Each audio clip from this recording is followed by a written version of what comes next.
Hey, you can finish your dissertation and start a profitable consulting business. I'm Dr. Marvette Lacey, and I'm here to show you exactly how to do that. Welcome to the Office Hours with Dr. Lacey podcast, where we talk about all things healing from your higher ed trauma so you can become doctor and live happy, free, and paid. Now let's get to this week's episode. Hey, welcome back to a new week.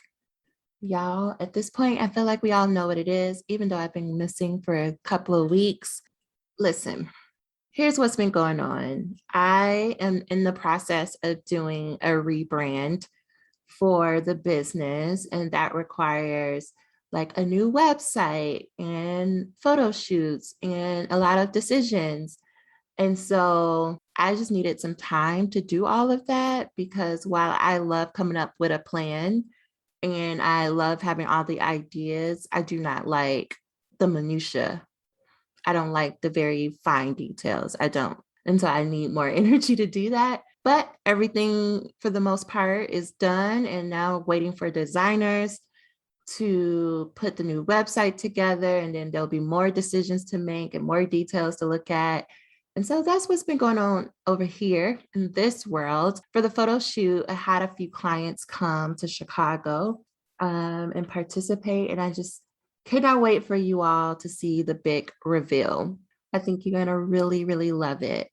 Also, as a side note, you probably hear the construction happening outside. And at this point, I can't control that, y'all, but I hope you don't hear it too much. Today, we are going to talk about when life happens. What do you do? How do you make sense of it? And I will explain a little bit more of what I'm talking about. All right. So to give like an intro, it's like you decided to sign up for a doc program, right? You know, it's a very big decision. Like I want you to think back to when you were accepted and probably that summer or that period right before you started your first semester. Think about all of the things you were thinking about, like all the decisions you made, all of the arrangements you made in order to focus your time and energy on the doc process, right? If you like me, you probably had all the notebooks, you probably had all the planners, right? You probably told everybody, your mama and them, like, listen, I'm going to be focused. And you probably were going along, and then out of nowhere, inevitably, life happens. Some big event happens, right? And that causes you to question your commitment to this process, to the program. And you wonder, is it even worth it anymore? Right. And so I think a lot about the clients that I work with who struggle with like navigating after life happens, like clients who have lost loved ones, clients who were removed or fired from their jobs, clients who are consistently on a daily basis navigating anxiety and depression. And when those things become unbalanced, having to seek leave of absences from their program and their job. Essentially, how do you move forward when those things happen? That is the question we are going to be answering in today's episode. But before we continue, I want to tell you that right now, if you're listening to this in real time, you can sign up for the Finish Your Dissertation program. And the reason why I want to tell you that you want to make this decision now is because this is probably the last time that we're going to be accepting people into the Finish Your Dissertation program. Now, we have other things coming up, but if you've been on the fence and you've been wondering if you should do it, friend, this is it. This is the sign. This is the last call. And so if you're like, yep, I need to do that, I want you to come over to www.qualscholars.com/FYD and sign up. You don't want to miss it. Do not block your blessing. We have had so many students make such incredible results in that program, and we are closing it down maybe forever, but at the minimum 6 months to do some changes and to update some things because we are constantly improving. But I promise you, even the current version of this program, I mean, y'all have heard countless, clients come on here and tell you about their experience. It works, y'all. And you probably are worried if you can do it, if you have what it takes. And I wanted you to know that you do. You have exactly what it takes. So again, go to the website, sign up. Let me get back to the episode. So what I want to say is life happening, as I'm terming it, is really the only constant that we have. Like I use the term life happening instead of using the word like change because it normalizes that life events are a part of the human experience. Life happening doesn't necessarily mean that anything has gone wrong, that you've done anything wrong, right? That you could have done anything to prevent it, right? It just, to me, how I think about it is that it means that we now have an opportunity to tap into the essence of being alive, of being human, of experiencing a deep connection to emotions. And that probably sounds really woo, but here's the thing, y'all. In all religious and spiritual traditions, it is always coming back to this conversation about you as a human navigating the positives and the negatives in life and being willing to experience the emotions that come along with those events. But let me ground this a little bit more because you're probably like, what are you talking about? So let me give you an example. 8 months before starting writing my dissertation, I would say it was probably the most difficult period in my doctoral journey. I was having like anxiety and panic attacks multiple times a day. My depression was so bad that I could barely get out of bed. And when I did get out of bed, the attacks would start again. And that's what it looked like. And some of the circumstances that were surrounding that was that one, I was in an emotionally abusive relationship with someone who I am convinced is a certified narcissist, like textbook definition. I was in an academic program where I did not feel supported at all by faculty. And there were even faculty who refused to say hi to me. And my chair at this point was going through some personal things. And so she just needed some time, which I completely understand. And right, that line of support wasn't as present as I wanted it to be. My family was in another state. They were in Illinois. I was in Georgia. And truly being a first generation student, they did not really know how to support me. Like for them, they're like, you've always been in school. And why is this school any different? Like you're smart, you could do it, you'll be all right. Right. That was the best that they could do. And I had just defended my preliminary exams. And I was just feeling really just completely burnt out from the process, from life, and really questioning why was I even in this program? Like, why was I still doing this when I knew at that point, I was like, yeah, this is not going to be the long-term plan for me. And so really at the core of it, I just felt completely lost and alone. And I know many of you can agree with this or like can relate to this. About 3 to 4 months into this period, I decided to reach out for help because I was like, I can't do this on my own. I'm trying to use all the tools and strategies that I know of, but it ain't working, child, it ain't working. And I asked if I could get an emergency appointment with the counseling office. So I already had maxed out the allotted appointments available to students. And they, at that point, referred you out to the community. But because it had been a while since the last time I went to counseling or therapy, I just really didn't know where to go in the community. And I did not have the bandwidth to try to figure it out. And so I asked for an emergency appointment, which then the person I saw, she agreed to give me like, I want to say it was like 3 or 4 sessions until I was able to find someone in the community.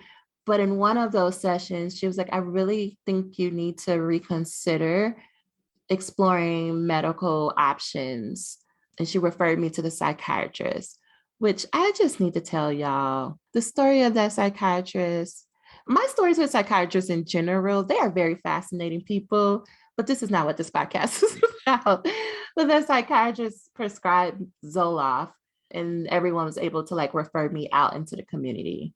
I want to also say here, I had a lot of resistance about going on medication. Like I thought it made me a failure, that I couldn't regulate my own mental health. I thought I was beyond the anxiety and depression taking me out. I felt immense shame, but I was so desperate to feel better that I was willing to try whatever. Right. So if you want to give me a pill, fine, girl, because I cannot live life the way it was going. And honestly, I went into the process of taking Zoloft, believing like this is not going to work. it's going to be like everything else. And I was like, I'll give it 6 months, but it's not going to work. And I know that medication is not for everyone. And the process of finding the appropriate medication and dosage can be very challenging and draining, right? And I will say though, going on Zoloft has been the best decision I've made for myself at that time and currently, because y'all, I am back a year in at this point, which reminds me I need to go get a refill. But the combination of medication that they were able to put me on, because it was Zoloft and I can't think of what the word is now, but something that like lowers your heart rate and breathing so that it lowers the symptoms of anxiety. This particular combination allowed me to get out of bed and function at a baseline that I wasn't able to function at before. It wasn't like I was like, yes, let's do all the things, but at least I can get out the bed and function in like my normal daily activities. And this process of finding the dosage and waiting for the effect, it did take another 3 to 4 months. And I want to reiterate that it was worth it. And the reason why I wanted to take that aside and explain that is because I know a lot of you are questioning if you should get on medicine and probably like me having a lot of shame about it, or you're probably frustrated that it's not like it won't be an immediate fix. The human body and brain is very complex and there isn't a one-all thing that's going to work for everyone. And I will still say it's worth it. And so if you are in a situation where you're questioning it, I am going to tell you to do it. Also, what was happening at this time, the therapist that I ended up being referred to was a hot mess, y'all. And I have an episode about this. We'll try to find the number for the show notes, but it's how I found my dissertation topic from these interactions with this therapist. And I'll just give you the cliff notes. Like, she tried to facilitate an intervention with a narcissist boyfriend, but she was not experienced enough to do that. Our breaking point came when it was after the Super Bowl where Beyonce had the surprise performance for Formation. And she told me that Black Panthers were a terrorist organization, and we ended up going back and forth. And I just had to end it. But by that point, I was coming out of the fog, as I like to say, and I was able to receive the support from friends around me. Notice that I said receive, because it was always there, but I wasn't always in a place to receive it. That I was able to start my dissertation and make progress. But I want to share with you today some conclusions that I took away from this period. Number one, you are a person who gets to have emotions and take time for yourself. Again, you are a person who gets to have emotions and take time for yourself. The part that will cause you the most pain is thinking that you should just get over it, or you should just push through, or some other flavor of resistance or avoiding your emotions, right? Because you think that you are a special snowflake and you don't have time or space to experience and process your emotions, right? You probably said something like, I'm afraid that if I start, I won't be able to stop. Or if I start, I'm just going to explode and I don't have time for that. I got too much to do, right? And so what also is very likely is that you're probably used to being the strong one, like the strong friend, the strong sister, insert identity, the strong one in your relationships, the one that everyone else comes to for help and support. This sometimes gives us the false impression that because we support everyone else, that they then in return are not capable of supporting us. And so we don't reach out, we don't say, we're like, I'm fine, it's fine, everything's fine. And we just bottle it up and then we explode in some way, which then leads me to my next conclusion or point. Practice courage and reach out for support. Practice courage and reach out for support. Ask yourself, is it true that your friends or family can't support you? Is that true? While it may not be the type of support that you give them, it doesn't mean that their support wouldn't be helpful, right? For instance, you've heard Dr. Joan Collier in the podcast many times. You know that we did our doc program together. The way that she shows up and supports me, I am so grateful for it, right? She's not like constantly hounding me. What's wrong? What's wrong? Let me fix it. She's not constantly trying to force me to come up with like, well, why are you anxious? Why are you depressed? Why do you keep ghosting me? Why are you not answering my text message? Because I am that person, y'all. I'm already not the best with messaging the emails. But then when I'm going into one of my like moments with anxiety and depression, I just go dark and silent.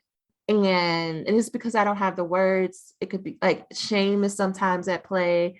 And so what she would do is, because I shared my location with her, I think I still share it with her. She would track me on my phone just to make sure I was somewhere, like probably in my apartment. And if I went too many days without talking to her, she would come to my apartment, or she would just send me a message that says, send me an emoji to let me know that you're at least alive and breathing and okay. And that means the world to me, because it's like, even though I didn't have the capacity to hang out or have a whole conversation, I was genuinely grateful that she was willing to meet me where I was and check in on me by giving me something very like tangible to do. Sending an emoji is something tangible. Her coming to my door and me opening it and her saying, I just want to put eyes on you, make sure you're okay, give you a hug, and then I'll leave, means the world to me. I mean, she understands me as an introvert. She understands how this looks. And the willingness to not take it personal is everything I could have asked for. Right. And so maybe the support that your friends and family are trying to give you looks a little different, right? Maybe support looks like your grandma calling you to talk to you about the pot of greens she just put on the stove, or your childhood best friend talking about her job for the 5011th time, right? People don't always know how to support you, and they just do the best that they can, which may look like a simple phone call and them telling you about their day, which may look like, right, telling you what's going on at church and what's going on at job and what's going on in the family, right? Because it's not so much about the words that are being exchanged. It is about holding space for one another and being in community with one another. That is very healing. Right? But a lot of times we're so busy looking for a particular type, for the support to look a particular way, that we can miss the ways in which it's showing up, and we are blocking it. Remember, while your friends and family may not understand what it's like to be in a doc program, they do know you. They do care about you, and they are doing the best that they can to support you. You also have the responsibility to seek out, like if you want a particular type of support, it is your responsibility to go get what you need.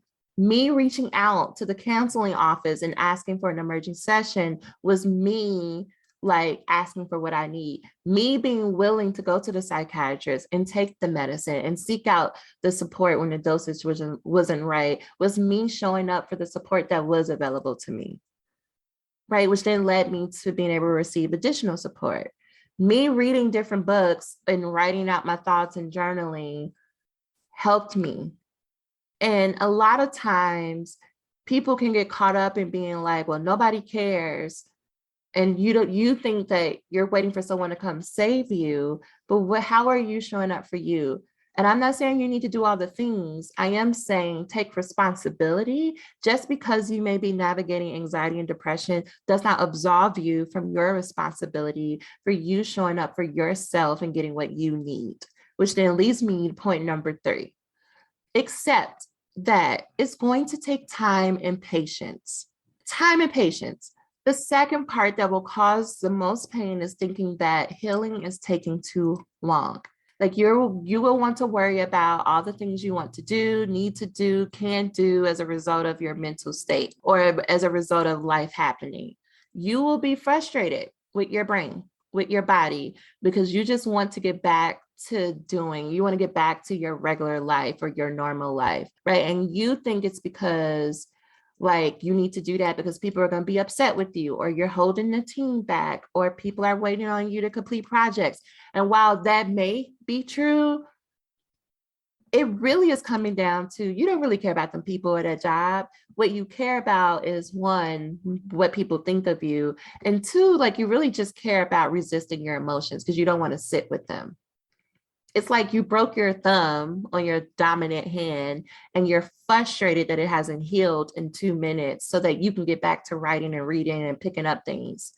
However, your thumb is broken. It's an injury and it's going to take time and patience to heal it, right? You got to put a cast on, right? You got to keep it still. You can't put too much weight on it. And that may take 6 weeks. I don't really know. I never broke a thing, but like, I know it takes long, right? It's 6 weeks minimum, right? For that to be on your thumb. And even when the cast comes off, there's still going to be some like physical therapy you probably have to do to learn how to bring back the functionality of it, right? That all takes time and patience. You can't break a thumb and then being like, it should be healed now, let's go. And so I want you to think about like your brain, your emotions, your body also needs time to properly heal and adjust to your new normal, right? Like when a life event happens, right? Like you get fired, someone passes away, you now have to reestablish a new normal. That's going to take time and patience. It's going to take support. And if you continue to force yourself to push through and ignore the warnings, you could cause further injury. Point number 4, I believe is 4. Remember to drink water, eat food, and get outside and shower. I think it's drink water, eat food, shower, and get outside. When you are in the depths of it, like when you are in the most intense parts of the healing journey, your only job is to tend to your basic needs.